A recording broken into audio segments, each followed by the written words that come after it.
चलिए जानते हैं आज की देश और दुनिया की सिलेक्टेड काम की और महत्वपूर्ण 50 बड़ी खबरों को सिर्फ 10 मिनट में। पर अभी तक आपने इस वीडियो को लाइक नहीं किया तो लाइक कर दीजिए। मन की बात में बोले पीएम मोदी, G20 का अध्यक्ष बनकर बड़ी जिम्मेदारी निभाने जा रहा है भारत। राहुल गांधी का बड़ा बयान, कहा आरएसएस और पीएम मोदी से लड़ाई केवल राजनीतिक, मेरे मन में किसी के लिए कोई नफरत नहीं। फेसबुक इंस्टाग्राम को टक्कर देगा, रिलायंस जियो लॉन्च करेगा शॉर्ट वीडियो ऐप। हिंद महासागर में पकड़ मजबूत करने की फिराक में चीन भारत की गैर मौजूदगी में 19 देशों के साथ की बैठक। भगवान राम की नगरी में 46 परियोजनाओं का हुआ लोकार्पण और शिलान्यास। सीएम योगी बोले दुनिया की सबसे सुंदर नगरी बनेगी अयोध्या।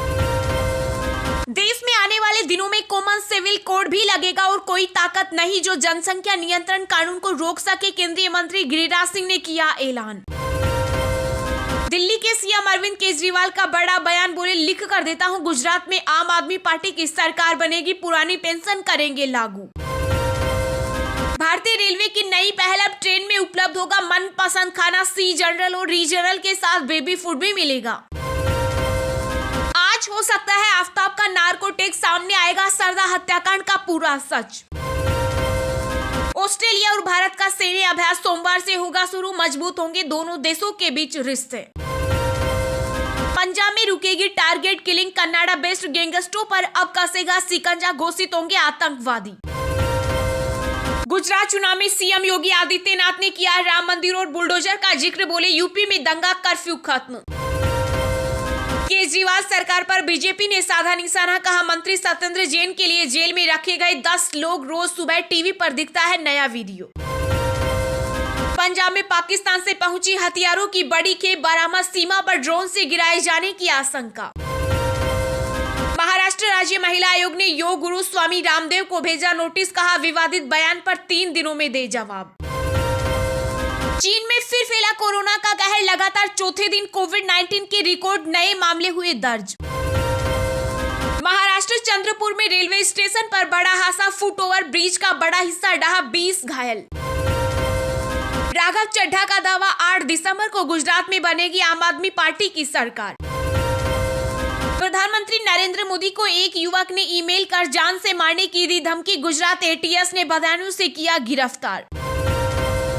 पीडीपी प्रमुख महबूबा मुफ्ती ने केंद्र सरकार पर बोला हमला, कहा कश्मीर अपने संविधान के जरिए भारत से जुड़ा, जिसे बीजेपी ने खत्म किया।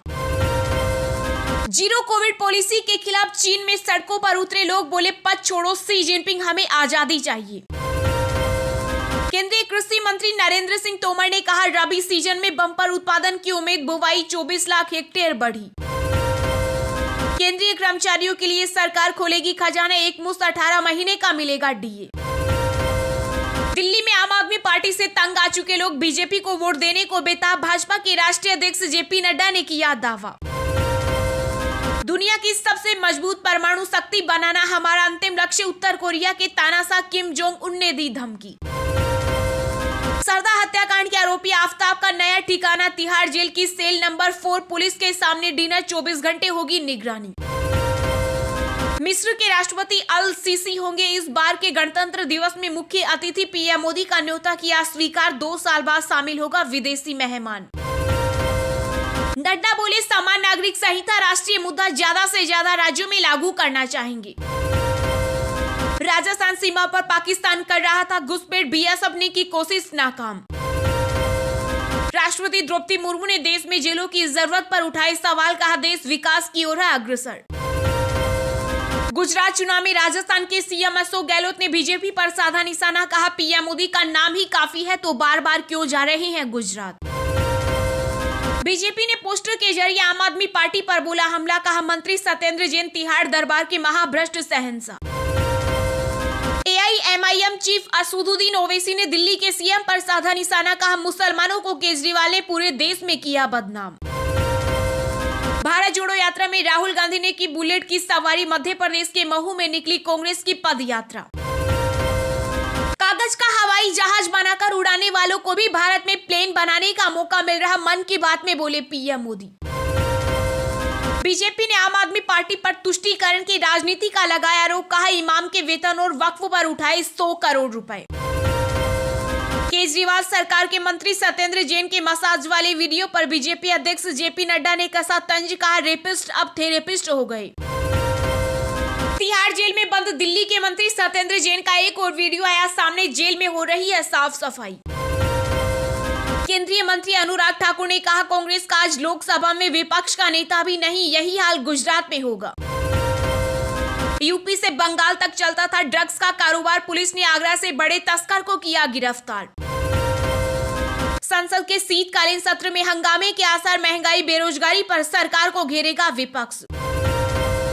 जनसंख्या नियंत्रण कानून पर संघ नेता इंद्रेश कुमार बोले कुछ दलों ने सोचा मजहब के नाम पर जनसंख्या बढ़ाकर हम अपने एमएलए और एमपी बढ़ा सकते हैं। मथुरा के शाही ईदगाह में 6 दिसंबर को करेंगे हनुमान चालीसा का पाठ, हिंदू महासभा ने किया ऐलान। बंगाल में लक्ष्मी भंडार योजना पर मचा घमासान, बीजेपी का वादा सत्ता में आए तो महिलाओं को देंगे 2000 रुपए। उत्तराखंड की तस्वीर बदलेंगे, चिंतन शिविर से निकले 16 प्रमुख मंत्री, कैबिनेट में लाया जाएगा प्रस्ताव। पाकिस्तान के पूर्व प्रधानमंत्री इमरान खान ने किया दावा, कहा 3 अपराधी मुझ पर फिर से हमले की फिराक में। झारखंड सरकार ने केंद्र सरकार से सूखा प्रभावित क्षेत्रों के लिए 9682 करोड़ का पैकेज मांगा। असम मेघालय हिंसा में विभिन्न सामाजिक संगठनों के सदस्यों ने केंद्रीय गृह मंत्री अमित शाह और सीएम संगमा के फूके पुतले। सूरत में व्यापारियों से बोले अरविंद केजरीवाल सरकार आई तो गुजरात में बंद करेंगे रेड राज।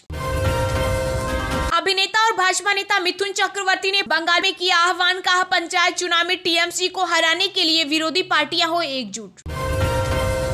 असम पुलिस ने वाहनों की एंट्री पर लगा बैन हटाया, मेघालय जाने की दी इजाजत।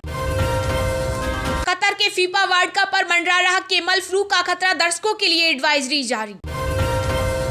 उत्तराखंड में बढ़ सकती है बिजली की दरें, याचिका के लिए यूपीसीएल ने मांगी 1 माह की मोहलत। जम्मू कश्मीर की पूर्व मुख्यमंत्री महबूबा मुफ्ती को 24 घंटे के अंदर खाली करना होगा अपना सरकारी क्वार्टर, भेजा गया नोटिस। टीम इंडिया के नाम दर्ज हुआ, मैच रद्द होने का वर्ल्ड रिकॉर्ड, हर 25वें मुकाबले का नहीं निकलता रिजल्ट। रामपुर उपचुनाव पर गरमाई सियासत, सपा नेता आजम खान ने इसी से की अपील, कहा बीजेपी प्रत्याशी की जीत कर दे घोषित। पूर्व पाक क्रिकेटर दानिश कनेरिया ने कहा पीसीबी में हिम्मत नहीं कि भारत में होने वाले विश्व कप का बहिष्कार करे।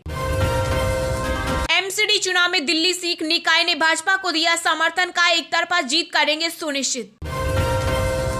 वोट काटने के आरोप पर ओवैसी का जवाब, कहा 15 सीटों पर लड़ रहे चुनाव, बाकी जीत ले आप। राजस्थान में बीजेपी की रथ यात्रा के रास्ते में गुटबाजी के कांटे, सामने आई पोस्टर को लेकर खींचतान। अशोक गहलोत ने दिया विधानसभा बजट सत्र बुलाने का निर्देश, चुनावों को देखते हुए हो सकते हैं बड़े ऐलान। आपको इस बार का बजट कैसा चाहिए, सरकार ने मांगे सुझाव, यह है आखिरी डेट। 1 दिसंबर से बदल जाएंगे कई नियम, जाने किन बातों का ध्यान रखना है जरूरी। गुजरात के सूरत में गोपाल इटालिया की जनसभा में हुई पत्थरबाजी, बच्चा हुआ घायल, मनीष सिसोदिया बोले हार देख बौखला गई बीजेपी। अवैध खनन के खिलाफ कार्यवाही में विभाग ने बदली रणनीति, अब तक 180 मशीनें जब्त, 141 से अधिक गिरफ्तार। पार्टी में न किसी से नाराज हूं न परेशान, कांग्रेस में बगावत पैदा करने के आरोप पर थरूर। कर्नाटक के बस स्टॉप पर बने 2 गुंबद हटाए गए, मस्जिद जैसे दिखने पर बीजेपी सांसद ने दी थी धमकी। दुनिया के सबसे अनूठे बाजार ईसा केथल में पहुंचे विदेश मंत्री एस जयशंकर, महिलाओं की आत्मनिर्भरता सशक्तिकरण का बताया प्रतीक। किडनी ट्रांसप्लांट कराने सिंगापुर पहुंचे लालू यादव, रोहिणी आचार्य ने एयरपोर्ट पर पैर छूकर लिया आशीर्वाद। भारत और न्यूजीलैंड के बीच दूसरा वनडे मैच बारिश की वजह से हुआ रद्द, न्यूजीलैंड सीरीज में 1-0 से आगे। चलिए अब जानते हैं जो आम आदमी के काम की और फायदेमंद खबरें हैं उनको विस्तार से। पर इससे पहले अभी तक आपने इस वीडियो को लाइक नहीं किया तो लाइक कर दीजिए। मन की बात में बोले पीएम मोदी G20 का अध्यक्ष बनकर बड़ी जिम्मेदारी निभाने जा रहा है भारत। जी हां, पीएम नरेंद्र मोदी ने मन की बात कार्यक्रम के जरिए 95वें संस्करण में देशवासियों को संबोधित किया। इस दौरान पीएम ने कहा कि हम मन की बात के 100वें एपिसोड की ओर बढ़ रहे हैं। भारत के लोगों से जुड़ना मेरे लिए एक महत्वपूर्ण कार्यक्रम है। मोदी ने इस दौरान G20 से लेकर विक्रम एस रॉकेट और ड्रोन क्षेत्र में भारत की सफलता को लेकर अपने विचार रखे। मन की बात के 95वें एपिसोड में पीएम मोदी ने कहा कि देश भर के लोगों ने मुझे लिखा है कि वे कितने गौरवान्वित हैं कि भारत को G20 की अध्यक्षता मिली है। अमृत काल के तहत भारत को यह जिम्मेदारी मिली है। पीएम मोदी ने कहा कि G20 की अध्यक्षता हमारे लिए एक अवसर है। हमें वैश्विक भलाई पर ध्यान देना है। शांति हो, एकता हो या सतत विकास, इन चीजों से जुड़ी चुनौतियों का समाधान भारत के पास है। पीएम मोदी ने कहा कि भारत स्पेस के सेक्टर में अपनी सफलता अपने पड़ोसी देशों से भी साझा कर रहा है। कल ही भारत ने एक सैटेलाइट लॉन्च की जिसे भारत और भूटान ने मिलकर विकसित किया है। पीएम मोदी ने मन की बात में कहा कि ड्रोन के क्षेत्र में भी भारत तेजी से आगे बढ़ रहा है। कुछ दिन पहले हमने देखा कि कैसे हिमाचल प्रदेश के किन्नौर में ड्रोन के जरिए सेब ट्रांसपोर्ट किए गए। इससे पता चलता है कि भारतीय संस्कृति और संगीत की लोकप्रियता दुनिया में बढ़ रही है। दिल्ली के सीएम अरविंद केजरीवाल का बड़ा बयान, बोले लिख कर देता हूं, गुजरात में आम आदमी पार्टी की सरकार बनेगी, पुरानी पेंशन करेंगे लागू। जी हां, गुजरात विधानसभा चुनाव के पहले चरण की वोटिंग से पहले सभी राजनीतिक पार्टियां जोर शोर से प्रचार में जुटी हुई है। गुजरात में चुनाव में जीत सुनिश्चित करने के लिए भारतीय जनता पार्टी अपनी पूरी ताकत झोंकने जा रही है। वहीं आम आदमी पार्टी और कांग्रेस ने भी चुनाव प्रचार तेज कर दिया। दिल्ली के मुख्यमंत्री अरविंद केजरीवाल ने आगामी गुजरात चुनाव को लेकर एक जनसभा को संबोधित करते हुए बीजेपी पर हमला बोला। सीएम केजरीवाल ने लिखित रूप से कहा कि आगामी विधानसभा चुनाव के बाद आप गुजरात में सरकार बनाएगी। वहीं आम आदमी पार्टी संयोजक अरविंद केजरीवाल ने प्रचार के दौरान एक बड़ी भविष्यवाणी कर दी। दिल्ली के मुख्यमंत्री ने कहा कि गुजरात में आम आदमी पार्टी की सरकार बन रही है। उन्होंने गुजरात में सरकारी कर्मचारियों से आपको समर्थन देने का आग्रह किया और उनके लिए पुरानी पेंशन योजना अगले साल 31 जनवरी तक लागू करने का वादा किया। उन्होंने कहा कि बहुत सारे कच्चे कर्मचारी हैं, ड्राइवर, कंडक्टर, होमगार्ड और वर्कर हैं। हम सारे कर्मचारियों की समस्याएं दूर करेंगे। अरविंद केजरीवाल ने बीजेपी पर हमला बोलते हुए कहा कि पहली बार 27 साल के अंदर इतना बौखलाई है, सत्ता पक्ष के लोग काफी डरे हुए हैं। उन्होंने कहा कि आज मैं लिख के भविष्यवाणी करने जा रहा हूं कि गुजरात में आम आदमी पार्टी की सरकार बन रही है।